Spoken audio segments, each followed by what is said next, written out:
The world had grown quiet in my old age, but the voices of my children still echoed in my mind, sharp and unyielding. "You're too old, Dad," they'd said, their words slicing through the fragile threads of my pride. "You've got nothing left to offer." I sat in my armchair, the leather cracked and worn like my own skin, staring out the window of my modest brownstone in Boston. The city moved on without Mecker's humming, people rushing, lives unfolding in a blur of purpose I no longer felt part of. At 82, I was a relic, a forgotten piece of furniture in the lives of those I'd raised. My name is Samuel Whitaker, and I'd built a life from nothing. Born to a carpenter and a seamstress in a small Maine town, I learned early that hard work was the only currency that mattered. By 30, I'd turned a single hardware store into a chain across New England. By 50, I'd diversified into real estate, investments, and philanthropy. My fortune wasn't vast by billionaire standards, but it was enough to secure my children's futures. Or so I thought. Yet, as I sat there, the weight of their dismissal pressed harder than the ache in my joints. My son, Daniel, 45, was a corporate lawyer with a penthouse and a wife who measured love in carats. My daughter, Claire, 42, ran a tech startup in Silicon Valley, her life a whirlwind of meetings and ambition. They'd grown up with everything I never had: private schools, European vacations, trust funds. But somewhere along the way, they decided I was obsolete. Their visits dwindled. Their calls became perfunctory. And their words, when they came, were laced with pity or impatience. "You should rest, Dad," Claire would say, as if rest was all I was good for. "You don't understand the world anymore," Daniel added once. His tone clipped, as if my decades of experience were worthless in his sleek, modern universe. I wasn't angry. Not really. Disappointment is heavier than anger. It settles in your bones, makes your chest tight. I'd given them everything, but they saw me as a burden, a man whose time had passed. The worst part, I'd started to believe them. The mirror showed a man with silver hair, deep lines etched across his face, hands that trembled when he poured his morning coffee. Maybe they were right. Maybe I had nothing left to give. But that morning, something shifted. It was a small thing, insignificant to anyone else. A young woman, maybe 25, stood outside my window, struggling with a stroller caught in a crack in the sidewalk. Her face was flushed, her eyes brimming with frustration as she tugged at the wheel. I shuffled to the door, my cane tapping against the hardwood, and stepped outside. The air was crisp, October's chill biting at my knuckles. "Need a hand?" I asked, my voice rough from disuse. She looked up, startled, then smiled a tired, grateful smile. "Oh, God. Yes. Please." Together, we freed the stroller, her baby giggling as the wheels rolled again. She thanked me profusely, her words tumbling out like she hadn't expected kindness from a stranger. As she walked away, I felt something stir inside me, something I hadn't felt in years. Purpose. It was fleeting, but it was there. Back in my armchair, I replayed her smile, the weight of her gratitude. It was such a small act, yet it had mattered. I thought of my children, their certainty that I was useless. I thought of the fortune I'd amassed, sitting in accounts, properties, and investments, waiting for heirs who didn't need it or want it. Daniel had his wealth. Claire had her stock options. They didn't need my money, and they didn't want my guidance. So why was I holding on to it for them? The idea came like a spark in the dark. If my children thought I had nothing to offer, I'd prove them wrong, not to them, but to myself. I'd give what I had left to those who needed it, to strangers who might see value in what I could offer. Not just money, but time, wisdom, Kindness, the things I'd spent a lifetime cultivating. I wasn't done yet. Not by a long shot. I pulled out a notepad, my hands steadier than they'd been in months, and began to write. A plan. A reckless, beautiful plan. I'd liquidate my assets, sell the properties, cash out the investments, empty the accounts. I'd keep enough to live simply. And the rest, I'd give it away. Not to charities or faceless organizations, but to people. Real people. With stories and struggles, dreams and despairs. Strangers who crossed my path, who needed a spark of hope as much as I did. The first step was daunting. My fortune was tied up in complexities, deeds, contracts, portfolios. I called my old friend, Margaret, a financial advisor who'd helped me build my empire. She was retired now, but she answered on the second ring. Sam, you old dog, she teased, her voice warm. What's got you out of that armchair? I'm giving it all away, Maggie, I said, and the words felt like freedom. Everything but the house and enough to keep me fed. I need your help to make it happen. There was a long pause, then a soft laugh. You're serious, aren't you? All right, Sam, let's do this. By the end of the week, Margaret had a plan in motion. Properties were listed. Accounts were prepared for liquidation. And I felt alive in a way I hadn't in years. But the how of giving it away, that was the question. I didn't want to stand on a street corner handing out cash like some eccentric philanthropist in a movie. I wanted it to mean something. To touch lives in ways that lasted. I started small. Testing the waters. There was a diner down the street. A greasy spoon called Rosie's where I'd eaten breakfast for decades. The owner, Rosie herself, was a wiry woman in her 60s. Her hands calloused from years of flipping pancakes. I'd overheard her talking to a waitress about the diner's struggles, rising rent. Fewer customers. One morning, I left a tip that wasn't a tip, a check for $10,000. Tucked under my coffee mug with a note. For Rosie's. Keep the lights on.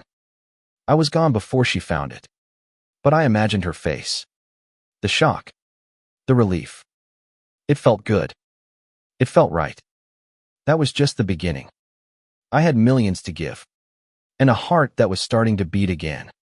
My children might think I had nothing left to offer. But the world was full of people who disagreed. And I was just getting started. The days that followed were a blur of paperwork and possibility. Margaret worked her magic, untangling the web of my finances with the precision of a surgeon.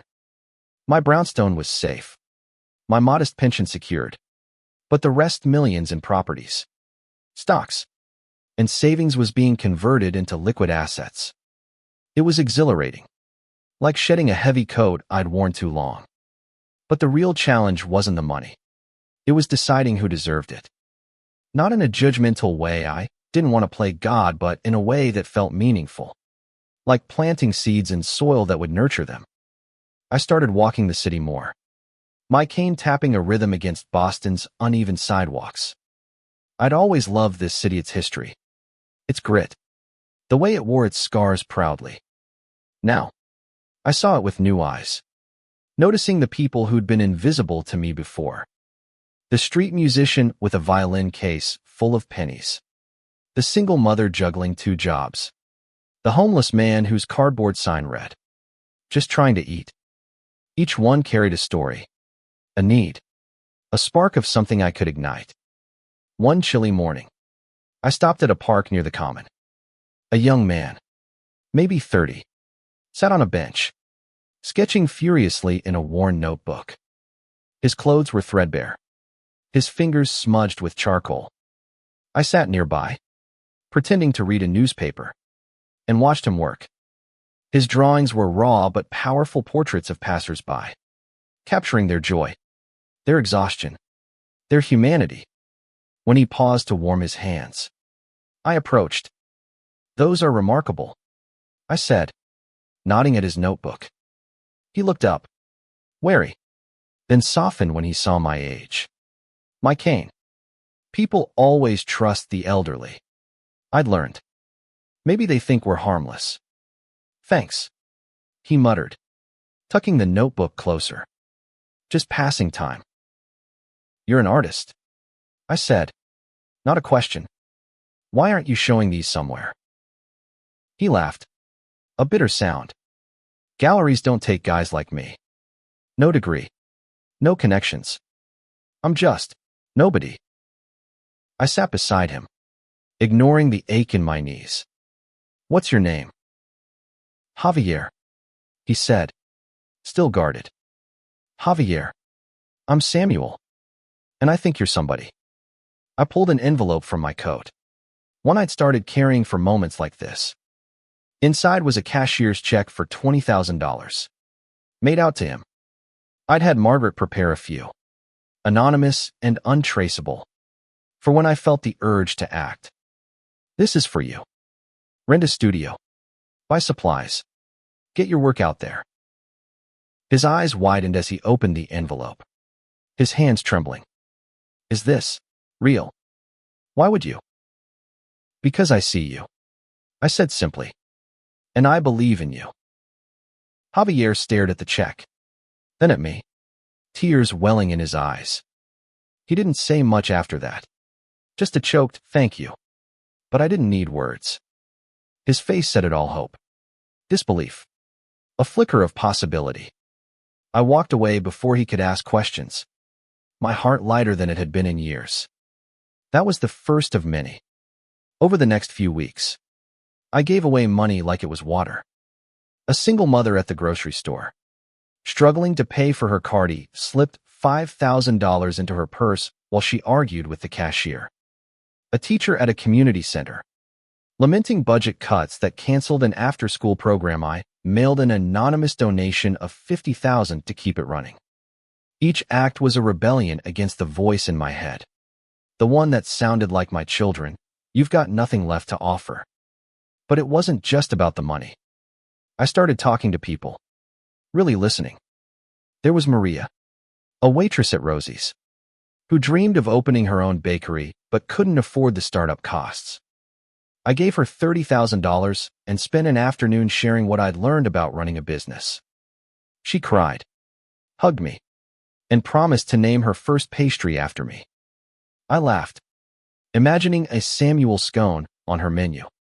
Then there was Thomas, a veteran who'd lost his leg in Iraq and his confidence somewhere along the way. He lived in a shelter near the waterfront, and I met him during one of my walks.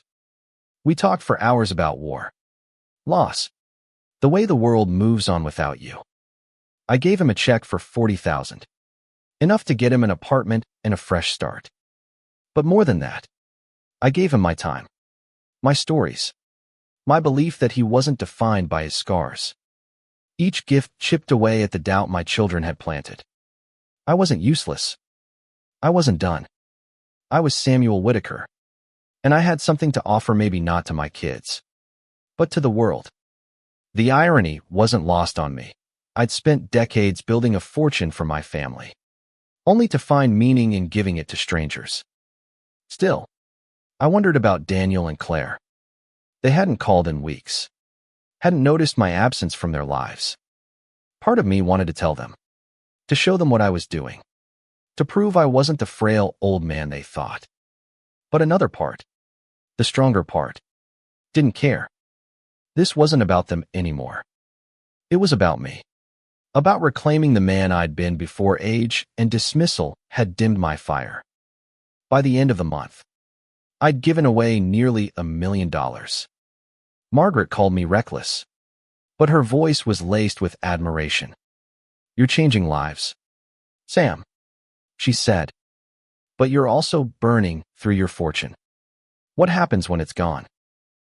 I didn't have an answer. Not yet.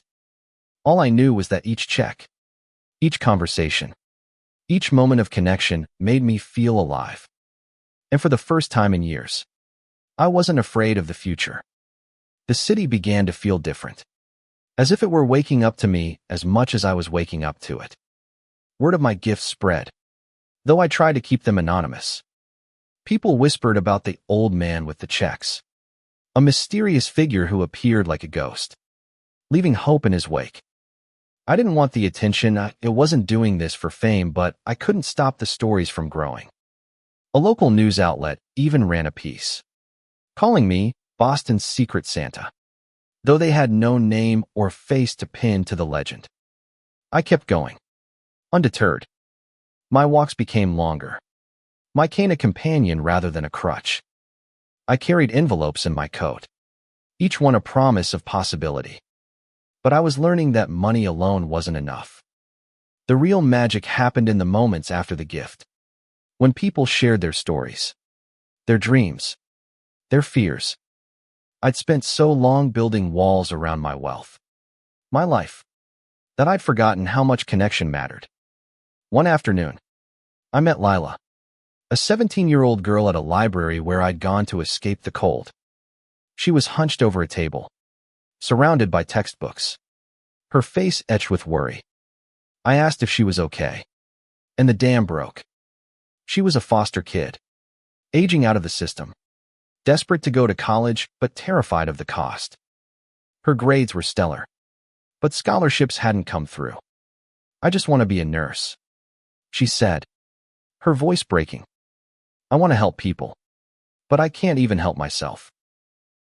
I listened, my heart aching for her.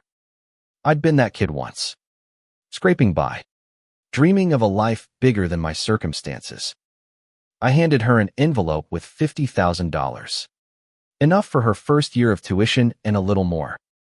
"You're going to be a great nurse," I told her, "and you're not alone."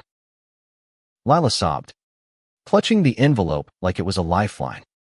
She told me about her foster mother, who'd taught her to love books, and her dream of working in pediatric care. I stayed for an hour, sharing stories of my own struggles, my own dreams. When I left, she hugged me, and I felt like I'd given her more than money. I'd given her belief in herself. But not every gift was easy. There was a man, Paul, who ran a food truck near the waterfront.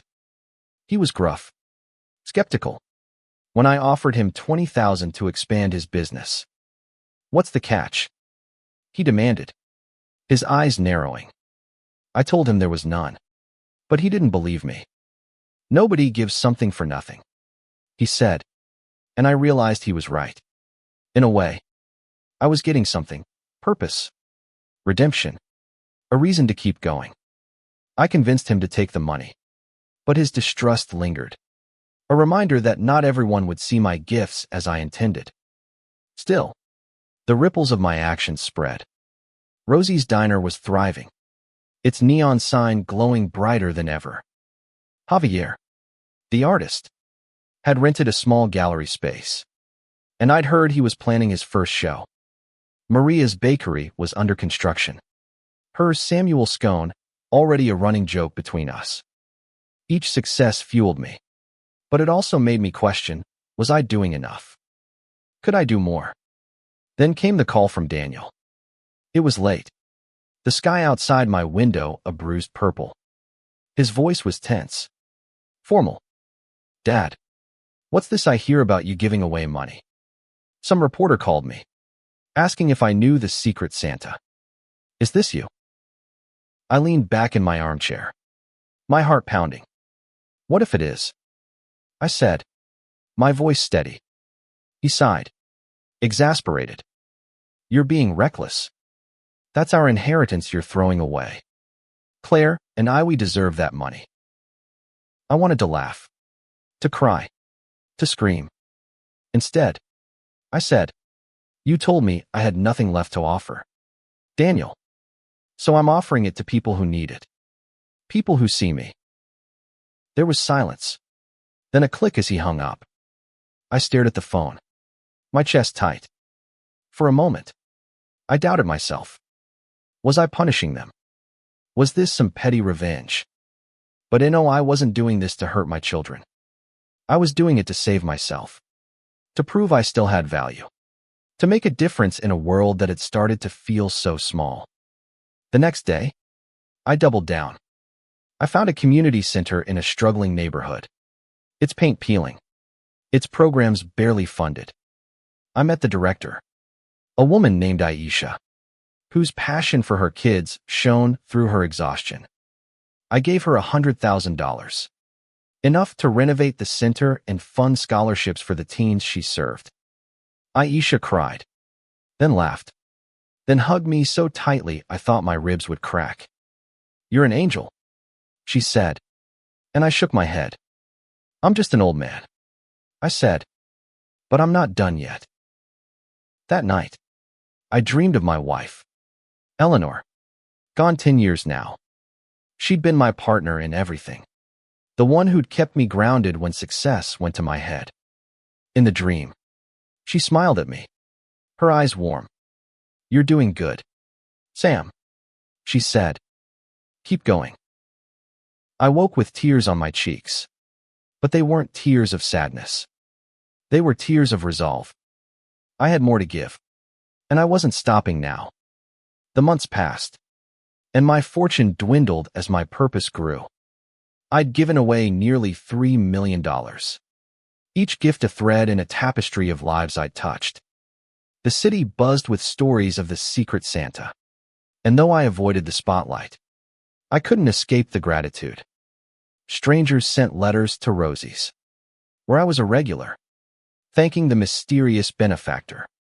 Some included photos, Javier at his gallery opening, Maria cutting the ribbon on her bakery, Lila in her nursing school scrubs. Each one was a reminder that I wasn't nothing, no matter what my children believed. But giving wasn't without its shadows. My health was fading, me knees ached constantly. My vision blurred at the edges. And my heart, according to my doctor, was working harder than it should. I ignored the warnings, too caught up in the rush of purpose. Margaret, ever the pragmatist, was more direct. "Sam, you're running out of money," she said one afternoon over coffee. "You've got maybe $1 million left, plus the house. What's your end game?" I didn't have one. I hadn't thought that far. All I knew was that each gift made me feel alive, and I wasn't ready to stop. But Margaret's words lingered, and so did the growing distance between me and my children. Claire called after Daniel, her voice sharp with accusation. "Dad, this is insane. You're throwing away everything you worked for. What are we supposed to do when you're gone?" "You're doing fine without me," I said, my voice quieter than I meant. "You always have." She didn't argue, but her silence was louder than words. I wondered if I'd lost them for good, if my rebellion had burned the last bridge between us. But I couldn't stop. Not now. One evening, I met a man named Henry at a soup kitchen where I'd started volunteering. He was in his 50s, his face lined with years of hard living. He'd been a carpenter, like my father, but addiction had taken everything: his family, his home, his pride. He was sober now, trying to rebuild, but the world wasn't kind to men like him. We talked over lukewarm coffee, and I saw something in him, a flicker of the man he'd been, the man he still wanted to be. I gave him $50,000, enough to get him a small apartment and tools to start his own business. But more than that, I gave him my time. We met weekly, talking about life, loss, second chances. I told him about my father, how he'd taught me to build things with my hands before I built them with my mind. Henry listened, his eyes bright with something I hadn't seen in him before: hope. But not every story ended well. I learned that Paul, the food truck owner, had taken my money and disappeared. Word was he'd gambled it away, his truck repossessed, his dreams drowned in debt. The news hit me hard, like a punch I hadn't seen coming. I'd wanted to help, but I'd failed him. Or maybe he'd failed himself. Either way, it hurt. I started to question my approach. Was I being reckless? As Daniel said, was I throwing money at problems without understanding them? I thought of Eleanor, how she'd always known when to push and when to pause. I wish she were here, guiding me through this storm of doubt. Then came the day that changed everything. I was at the community center, helping Aisha sort donations, when a young boy approached me. He was maybe 10, his clothes too big, his eyes too old. "Are you the secret Santa?" he asked, his voice barely a whisper. I froze, then smiled. "Just an old man trying to help," I said. He nodded. "Serious? My mom says you're a hero. She got a job because of you. At that bakery. She's happy now." I didn't know what to say. I'd given Maria the money for her bakery, but I hadn't known it had created jobs. Hadn't known it had touched this boy's life. He hugged me, quick and shy, then ran off. I stood there, my throat tight, realizing the true scope of what I'd started. My gifts weren't just money, they were ripples, spreading further than I could see. That night, I wrote a letter to my children, not to explain or justify, but to say what I'd never said. I wrote about my love for them, my pride in their successes, my pain at their dismissal. I wrote about the strangers I'd helped, the lives I'd changed, the purpose I'd found. "I'm not doing this to hurt you," I wrote. "I'm doing it because I still have something to give. And I hope, one day, you'll understand." I didn't send it. Not yet. But writing it felt like a weight lifting. A step toward reconciliation, not with them, but with myself. Winter settled over Boston, blanketing the city in snow and silence. My walks grew shorter, my body protesting the cold, but my resolve burned brighter. I'd given away nearly $4 million now, and the stories kept coming: letters, emails, whispers of gratitude. The community center had a new roof. Javier's gallery show was a hit, and Lila had aced her first semester of nursing school. Each success was a brick in the foundation of my new life. But the cracks were starting to show. My health was failing faster than I'd admitted. The doctor's warnings were no longer suggestions, but ultimatums: slow down or risk a heart attack. Margaret was blunt, too. "Sam, you're killing yourself," she said, her eyes fierce with worry. "You've done enough. Stop." But I couldn't.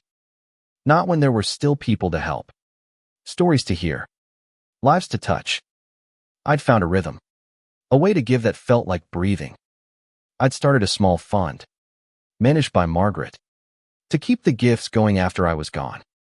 It wasn't much, just a few $100,000, but it was enough to sustain the community center, Maria's bakery, and a scholarship for kids like Lila. I called it the Whitaker Fund, not for vanity, but to leave a piece of myself behind. Then came the confrontation. Daniel and Claire showed up at my brownstone one snowy evening, unannounced. They stood in my living room, their faces a mix of anger and concern. "Dad, this has to stop," Daniel said, his voice tight. "You're throwing away our future." "Your future?" I said, leaning on my cane. "You've got your futures. You don't need me." Claire stepped forward, her eyes softer but no less determined. "We need you alive, Dad. Not some martyr giving everything to strangers." I looked at them. My children. So successful. So distant. I saw Eleanor in Claire's eyes. My own stubbornness in Daniel's jaw. "You told me I had nothing left to offer," I said, my voice low but steady. "You were wrong. I'm giving what I have to people who see me, who need me. Not because I don't love you, but because I love myself enough to keep living." They didn't know what to say. For the first time, they saw Minute, the frail old man, but the man who'd built an empire, who'd survived loss and doubt, who was still fighting. Claire cried. Daniel looked away, and I felt the weight of our fractured bond. But I also felt free. They left without resolution, but I didn't need their approval. I'd found my purpose, and it wasn't tied to their expectations. The next day, I gave $50,000 to a young couple starting a nonprofit for homeless youth. I spent an afternoon with them, sharing what I'd learned about leadership, about resilience. Their gratitude was a warmth I carried home, a shield against the cold. But the cold was winning. One night, I collapsed in my kitchen, my chest tight, my vision black. I woke in a hospital, tubes in my arms, Margaret at my bedside. "You idiot," she said, her voice breaking. "You're not invincible." I smiled, weak but genuine. "I'm not trying to be. I'm just trying to matter." She shook her head, but she didn't argue. She knew me too well. The doctors gave me weeks, maybe months. My heart was tired, they said, but I wasn't. Not yet. I spent my hospital days planning. I wrote letters to everyone I'd helped, telling them to keep going, to believe in themselves. I wrote to my children again, this time with no anger, only love. I told them about the Whitaker Fund, about the lives it would touch. I told them I was proud of them, even if we'd lost our way. When I was released, I went back to my brownstone, weaker but unbroken. I sat in my armchair, the city humming outside, and felt peace. I'd given away nearly everything, but I'd gained so much more. I wasn't nothing. I was Samuel Whitaker, and I had offered my fortune, my heart, my life to a world that still needed me. Spring came slowly, the snow melting into puddles that reflected Boston's gray sky. I was weaker now, my walks limited to the block outside my brownstone. But my heart was full. The Whitaker Fund was thriving, its grants supporting dozens of people artists, students, entrepreneurs, dreamers. I got letters every day, some from people I'd helped, others from strangers inspired by the Secret Santa story. They called me a hero, a saint, but I was neither. I was just a man who'd refused to let his story end. Daniel and Claire came back, this time with softer edges. They sat with me in the living room, the air heavy with unspoken apologies. "We were wrong," Claire said finally, her voice thick. "You're not nothing, Dad. You never were." Daniel nodded, his hands clasped tightly. "We didn't see it. What you're doing gets incredible. We're proud of you." I wanted to believe them, but trust is hard to rebuild. Still, I saw something in their eyes: regret, maybe, or understanding. I told them about the fund, about the lives it would touch long after I was gone. I gave them the letter I'd written, the one that bared my soul. They read it in silence, tears falling, and for the first time in years, we hugged. It wasn't perfect, but it was enough. My final gift was to a young boy named Malik, the one who'd called me a hero at the community center. He wanted to be an engineer, to build bridges that connected people. I gave him a scholarship through the Whitaker Fund. But more than that, I gave him my time. We talked about my father, about building things that last. I told him he was the future, and he believed me. One morning, as the sun rose over Boston, I sat in my armchair, a cup of coffee cooling in my hands. My heart was slow, my breath shallow, but I wasn't afraid. I'd given everything me fortune, my time, my love, and I'd gotten so much more in return. The city outside my window was alive, full of people carrying the sparks I'd ignited.